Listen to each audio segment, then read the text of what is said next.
Madame la maire, il y a urgence. La planète brûle avec près de 50 degrés relevés au Canada, la crise sociale fait rage, la crise sanitaire se poursuit avec une 4e vague probable. Dans ce contexte, vous nous annoncez une décision absurde et injustifiable. Vous auriez décidé de renoncer à votre programme d'investissement de mandature, c'est-à-dire appliquer le programme pour lequel vous avez été élu.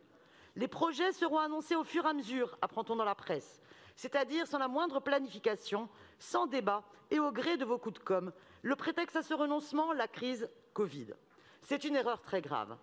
Plutôt que de renoncer à investir au nom de l'incertitude budgétaire, la tâche d'une collectivité comme Paris devrait être de se mobiliser pour contraindre l'État à inclure les collectivités dans son plan de relance, au lieu de lapider les deniers publics pour les grandes entreprises sans contrepartie, et à rompre avec la logique austéritaire d'économie sur les politiques publiques.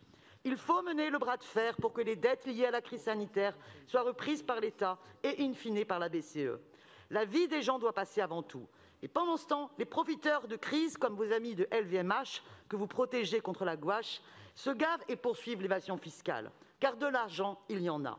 Renoncer à investir et planifier, c'est ne tirer aucun enseignement de la crise actuelle. Si la pandémie nous atteint si durement, c'est le fait d'une absence de planification à toutes les échelles et d'un manque d'investissement répondant aux besoins sociaux, écologiques et sanitaires. L'urgence, c'est d'investir et de planifier, assumer de répondre aux besoins et aux urgences de notre temps, garantir un logement abordable, répondre à l'urgence climatique par une rupture avec les politiques de bétonisation, privatisation, gentrification de la ville, accélérer les réhabilitations plan climat du bâti, accroître les reconquêtes de pleine terre, créer de nouveaux services et équipements publics pour améliorer la qualité de vie de toutes et tous. Au lieu de cela, vous vous alignez sur la politique prônée finalement par Mme Datier et son parti, qui veulent toujours moins d'investissements, toujours moins d'emprunts, au service de toujours plus de marchés, de libéralisme prédateur. Elle voudrait un PIM au rabais, vous allez au-delà, en ne faisant pas de PIM du tout.